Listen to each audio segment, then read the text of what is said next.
Bismillah, alhamdulillah, wassalatu wassalamu ala rasulillah wa ala alihi wa sahbihi wa man walah. Wa ashhadu an la ilaha illallah wahdahu la syarikalah wa ashhadu anna muhammadan abduhu wa rasuluh, amma ba'd. Alhamdulillah, fi hadzal yaum, yaumul itsnain ba'dal asr, 18 Agustus 2025, bertepatan dengan hari ke-23 dari bulan Safar 1447 Hijriah. Maka pada kesempatan ba'dal asr ini kita melanjutkan kajian di Fakultas Ilmil Hadis dari kitab Sahih Muslim, di kitab Al-Iman. Di pembahasan yang lalu telah kita bahas di hadis Abi Hurairah tentang cabang-cabang iman. Yang paling tinggi bersyahadat la ilaha illallah, dan yang paling rendah imatatul adza anit thariq, menjauhkan duri di jalanan dikarenakan takut mencelakakan kepada saudaranya.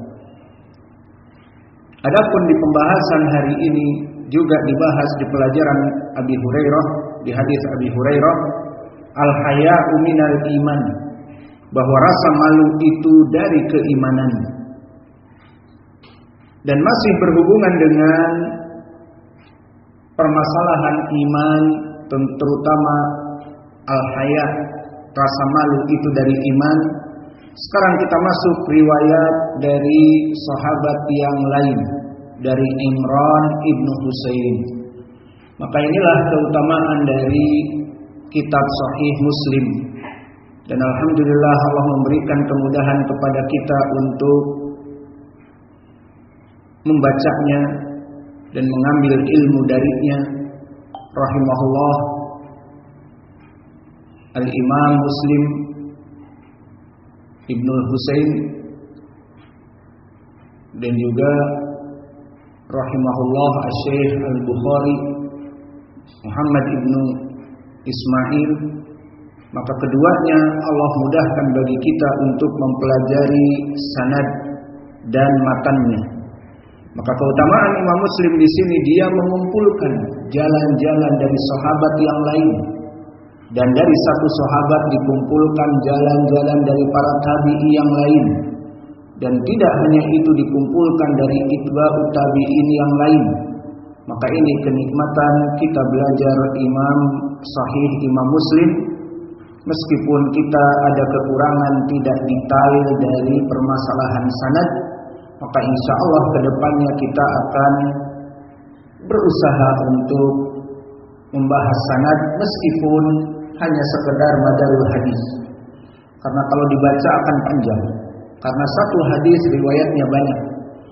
Seperti sekarang kita akan masuk kepada hadis dari riwayat Imran ibn Husain yang sama membahas tentang al-haya minal iman, rasa malu itu dari iman. Qala al-Imam Muslimun Al-Qushairi An-Naisaburi rahimahullah, haddatsana Muhammad ibn al-Musanna wa Muhammad ibn Bashar. Maka ada dua syekh Imam Muslim. Wa lafdul ibn al-Musanna, lihat bagaimana detailnya Imam Muslim. Dari kedua syekhku ini aku mengambil sekarang riwayat dari Muhammad ibn al-Musanna, lafadznya dari dia. Lalu yang dari Muhammad ibn Bashar nanti, seperti itu maksudnya. Qala, maka ini dari gurunya Muhammad ibn Musanna. Qala haddatsana Muhammad ibn Ja'far haddatsana Syu'bah. Maka di sini Muhammad ibn Bashar digelari dengan Bundar, dan Muhammad ibn Ja'far digelari dengan Bundar. Haddatsana Syu'bah. Maka kerabat Muhammad ibn Ja'far dengan Syu'bah, apa kerabatnya? Hudzaifah, mal qarabah baina Muhammad ibn Ja'far ma'a Syu'bah, apa kerabatnya? Ibnu Zawjadi. Yani madha yusamma indal Arab. Rabib. Idza imra'ah rabibah. Maka Rabib adalah Syu'bah menikahi istri janda. Wallahu a'lam, mungkin bukan istri yang pertama. Maka dari janda ini dia mempunyai anak namanya Muhammad ibnu Ja'far. Maka keutamaan menikahi seorang imam, hadis, syekh atau ustadz dan yang lainnya, maka si anaknya dia itu tidak terlantar, akan tinggal bersama imam ini. Maka kesempatan emas bagi Muhammad ibnu Ja'far, dia mengatakan jalastu Syu'bata, di riwayat 18 tahun, di riwayat 20 tahun. Kenapa bisa 20 tahun belajar? Kenapa? Karena dia suami dari ibunya. Maka kesempatan emas, duduk bersama ibunya, di rumah ibunya. Ini rumahnya Syu'bah, belajar tiap hari. Maka Muhammad ibnu Ja'far akhirnya menjadi muhaddis rujukan dari kitab Syu'bah. Meskipun dia tidak begitu derajat imam, yakni cukup thiqah, maka dia akhirnya menjadi marja dari kitab Syu'bah setelah meninggalnya. Karena dia paling lama duduk dengan Imam Syu'bah, meskipun hanya sekedar rawi yang thiqah. Maka inilah keutamaan dari menikah dengan orang yang soleh, dengan orang yang berilmu. Maka anak-anak tirinya pun bisa ikut belajar. Nikmat minallah. Maka Muhammad ibnu Ja'far Gundar, Muhammad ibnu Bashar Gundar, hadatsana Syu'bah qala an Qatadah. Di sini dipertanyakan misalnya, bagaimana Qatadah di sini mudallis? Kita katakan, lihat apa kata Qatadah, sami'tu Aba Sawwar. Maka dia mendengar dari gurunya Abu Sawwar. Yuhaditsu annahu sami'a Imran ibn Husainin. Indah kira Hudzaifah. Imran ibn Husainin limada maftuh. Mana misal? Maftuh. Al-an i'rabuhu madza? Sami'a Imran ibn Husain.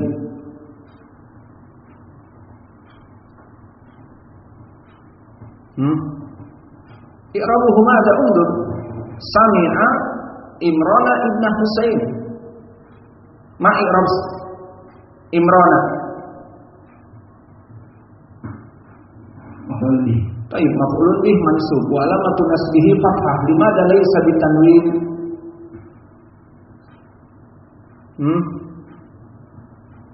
Limadza mamnu' min as-sarf? Ziyadah alif. La. Alif lam, aina alif lam? Imran fi alif lam. Alif wa nun. Alif wa nun. Allahu musta'an. Kama Sufyan, kama Marwan, kama Imran dan yang lain. Maka Imran mansub maf'ulun bih walakin la yujad tanwin. Lau kalimat Muhammad sayakun sami'a Muhammadan, lianna Muhammadan laisa mamnu' min as-sarf, lakin Imran mamnu' min as-sarf bi ziyadah alif wa nun. Mata nadrus lughat al-arabiyah mata insyaallah hari. Yuhaddits anna Nabiy sallallahu alaihi wa ala alihi wasallam qala. Maka Imran meriwayatkan dari Nabi, al-haya'u la ya'ti illa bi khairin. Faqala Busair ibn Ka'ab, innahu maktubun fil hikmati anna minhu waqaran wa minhu sakinah. Qala Imran, uhaddithuka anin nabi sallallahu alaihi wa ala alihi wasallam wa tuhaddithuni an suhufi. Maka di dalam hadis ini barakallahu fikum narrated Imran ibn Husain, Nabi Muhammad sallallahu alaihi wasallam said, al-haya'u la ya'ti illa bi khair. Modesty, al-haya in English, modesty brings forth nothing but goodness. Maka rasa malu itu tidak ada pada jiwa seseorang kecuali baik. Maka awas, jangan kalian mengolok-olok malu. Jangan malu-malu kucing misalnya. Maka rasa malu itu dari iman. Seseorang mempunyai rasa malu. Ayo kita temuin bintang atau gadis bintang kelas 2E. Malu. Ente dikit-dikit malu. Bagus, malu itu. Malu aku bertemu dengannya. Bukan apa-apa, pacaran haram misalnya. Maka permasalahan malu itu adalah baik. Dan di sini yang menjadi poin, Imran meriwayatkan dari Nabi, al-haya'u la ya'ti illa bi khairin. Maka rasa malu itu pada jiwa seseorang jika dia malu tidak mendatangkan kecuali kebaikan. Kemudian di sini diriwayatkan Bushair ibnu Ka'ab yang mendengar hadis ini dari sahabat Imran mengatakan, innahu maktubun fil hikmati, bahwa dia malu itu terdapat di kitab tentang psikologi misalnya, bahwa malu itu minhu waqar wa minhu sakinah, bahwa rasa malu itu ada padanya ketenangan dan ketentraman. Maka di sini Imran faqala Imran, uhaditsuka an Rasulillah sallallahu alaihi wa ala alihi wasallam wa tuhadditsani an suhufi. Maka when Imran ibn Husain said from Nabi, modesty brings forth nothing but goodness. So Bushair ibn Ka'ab said, it is recorded in the books of wisdom, telah tertulis di kitab akhlak, there lies sobriety in it and calmness of mind in it. Maka rasa malu itu seperti ketentraman dan seterusnya. Maka Imran marah mengatakan, I'm narrating to you from messenger of Nabi Muhammad sallallahu alaihi wa ala alihi wasallam, and you talk of your books. Aku mengucapkan malu itu adalah kebaikan segalanya. Dari Nabi, kamu malah mengambil dari kitab-kitab yang dibuat oleh manusia bahwa malu itu mempunyai ketentraman dan sebagainya. Dan dia telah mengatakan tidak mendatangkan kecuali hanya kebaikan. Maka ini dari hadis riwayat Imran ibn Husain. Kemudian kita masuk kepada riwayat yang kedua, sehingga kita mengetahui bagaimana madarul hadis dan bagaimana sanad-sanad yang dikumpulkan oleh Imam Muslim dan beberapa lafaz yang merupakan tambahan. Haddatsana Yahya bin Hubayb atau Ibnu Habib Al-Harithi. Haddatsana Hammad bin Zaid an Ishaq ibnu Suwaid anna Aba Qatadah haddatsa qala kunna inda Imran ibn Husainin fi rahtin minna wa bina Bushair ibn Ka'ab fahaddatsana Imran yawma idzin qala Rasulullah sallallahu alaihi wa ala alihi wasallam al-haya'u khairun kulluhu au al-haya'u kulluhu khairun. Maka di dalam hadis ini lafadznya lebih singkat. Kalau di hadis tadi disebutkan al-haya'u la ya'ti illa bi khairin, di sini al-haya'u khairun kulluhu, bahwa rasa malu itu semuanya baik. Jangan kamu memperolok-olok orang yang mempunyai rasa malu. Teman kita ini memang pemalu, diejek. Apalagi disebut seperti kucing, dasar malu-malu kucing misalnya. Maka tidak, justru malu itu yang menyebabkan dia takut dari dosa. Faqala Busayr ibnu Ka'ab, inna lanajidu fi ba'dil kutubi awal hikmati anna minhu sakinah wa waqar lillahi wa minhu dhaqun. Nah, di sini tambahan sedikit mengejek, melemahkan dari al-hayat.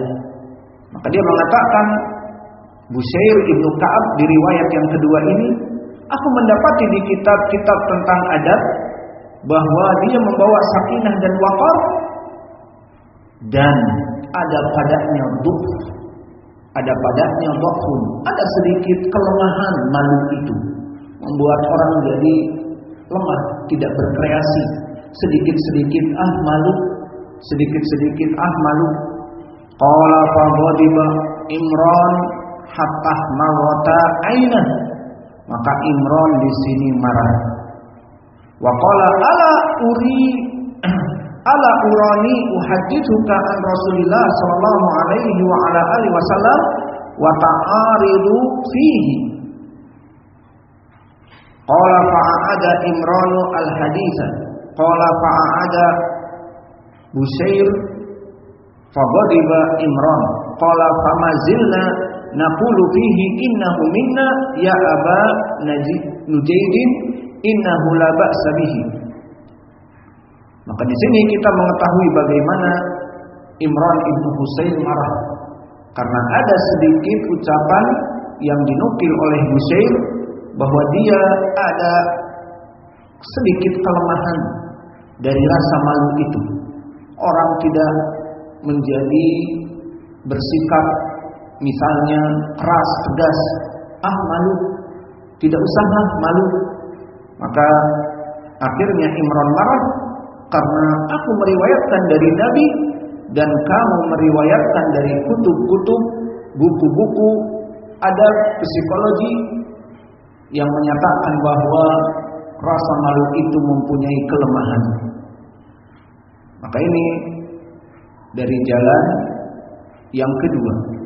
Kemudian jalan yang ketiga, haddatsana Ishaq bin Ibrahim akhbarana An-Nadru haddatsana Abu Na'amah Al-Adawi sami'tu Hujair ibn Rabi Al-Adawi yaqulu an Imrana ibni Husain an Nabi sallallahu alaihi wasallam nahwa hadis Hammad ibni Zaid. Maka hadis Hammad ibni Zaid hadis yang kedua tadi, yang ada tambahan bahwa rasa malu itu ada sesuatu padanya dhuf, ada suatu kelemahan. Maka inilah tiga riwayat dari hadis Imran ibni Husain. Maka apa yang bisa kita petik dari faedah ini?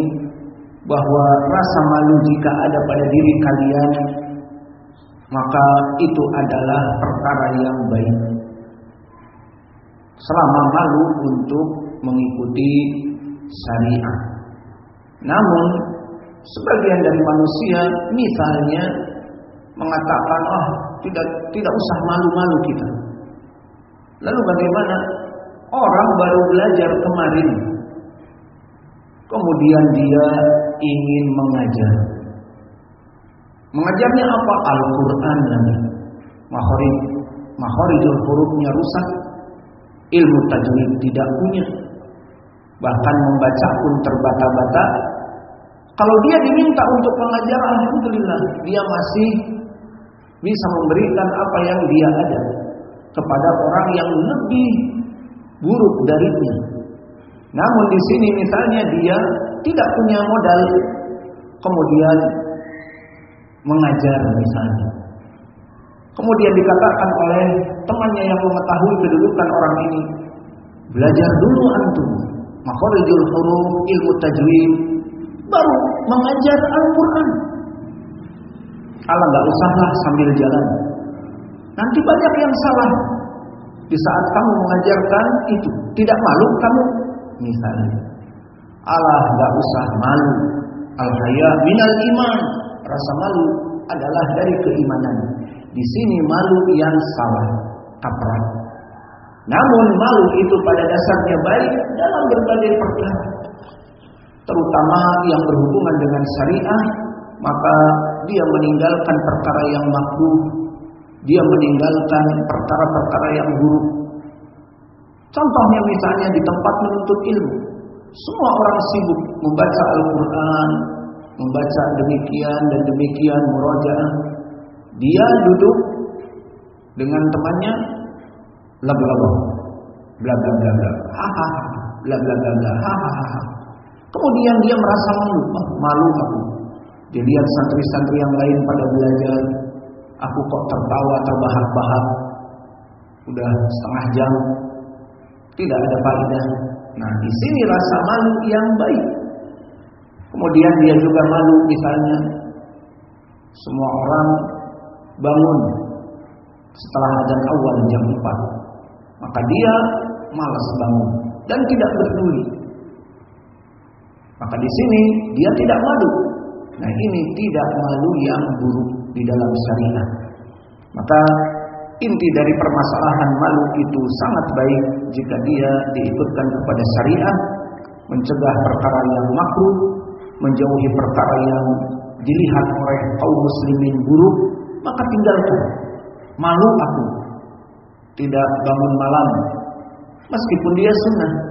Malu aku bangun terlambat. Malu aku banyak ngobrol, padahal yang lain waktunya dipakai untuk belajar. Malu aku demikian dan demikian, ini dia perkara yang baik. Jadi al-haya minal iman, contoh seperti ini. Namun bukanlah dia dalam keadaan buruk dari segi mengajar, buruk dari segi ceramah, namun tetap tidak ada rasa malu. Seperti para jamaah tabligh. Dari mana dia mendapatkan ilmu? Baru kemarin mantan preman, tapoknya masih banyak dan merokoknya belum ditinggal, dan minum khamrnya pun masih kecanduan. Kemudian ikut khurud satu hari, maka dituntut, ayo kamu pidato. Tidak tahu nanti ngomong apa, nggak apa-apa, jangan malu-malu, kucing. Akhirnya berbicara dan berbicara ngalor ngidul. Apa yang dia dengar dari radio, televisi, berita-berita politik, berita-berita budaya sosial, dia sampaikan. Maka di sini malu yang salah. Dia malu untuk mengatakan atau memberikan ceramah karena dia tidak punya ilmu. Namun kata murabbinya, jangan malu-malu kucing. Akhirnya dia menghilangkan rasa malu, yang mana malu itu pada dasarnya adalah baik. Belum punya ilmu, mau berdakwah apa? Karena berdakwah landasannya ilmu. Di mana Allah berfirman, ud'u ila sabili rabbika bil hikmah. Qul hadhihi sabili ad'u ilallah ala basiratin. Dua ayat ini menunjukkan bahwa menuntut ilmu itu harus dengan ilmu. Bahkan di hadis yang mereka keluarkan, balighu anni walau ayat. Maka sampaikanlah dariku, kata Nabi, meskipun satu ayat. Ini pun dalil hujah atas mereka. Mana ayat menunjukkan kamu mempunyai ilmu. Dengan mengetahui satu ayat itu kamu mempunyai ilmu. Sampaikan ilmu dari Nabi itu maknanya. Adapun mereka beristidlal dengan balighu anni walau ayat, sampaikan meskipun satu ayat. Dia tidak memahami agama sama sekali, bagaimana menyampaikan dan keluar huruf 40 hari, 4 bulan dan seterusnya. Maka alhamdulillah di hadis ini kita memahami tentang permasalahan malu. Maka malu apa yang menjadi bagian dari iman, malu yang disesuaikan dengan syariat. Seperti tadi, malu aku tidur terus tidak bangun, untuk sholat malam. Malu dilihat orang lain. Ini pada dasarnya malu yang baik. Malu aku banyak ngobrol.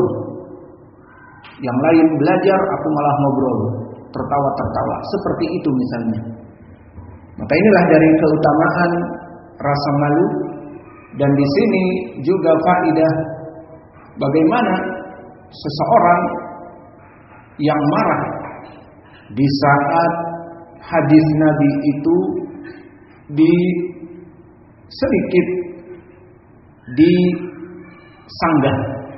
Maka di saat Imran ibn Husain mengatakan al-haya'u kulluhu khair, al-haya'u la ya'ti illa al-khair, bahwa seluruh dimutlakkan rasa malu itu adalah kebaikan dan dia tidak membawa kecuali kebaikan. Kata Busair, aku membaca di kitab demikian dan demikian bahwa rasa malu itu menjadi kelemahan bagi seseorang. Karena dengan malu tidak berkembang, tidak kreatif. Ingin melaksanakan demikian, malu. Nggak kreatif orangnya. Jadi kamu pengen kayak tadi, orang nggak punya ilmu naik mimbar teriak-teriak ngalor ngidul. Seperti itu ingin? Tidak. Maka kesimpulannya al-haya minal iman, jika sesuai dengan syariah maka dia adalah perkara yang baik. Dan meskipun itu bukan perkara yang wajib, tetapi kamu malu dan kamu meninggalkannya, maka itu lebih baik. Maka ini yang bisa kita berikan. Wa naqtafi ila huna wa jazakumullahu khairan. Silakan untuk mentasmi al-matan. Barakallahu fikum.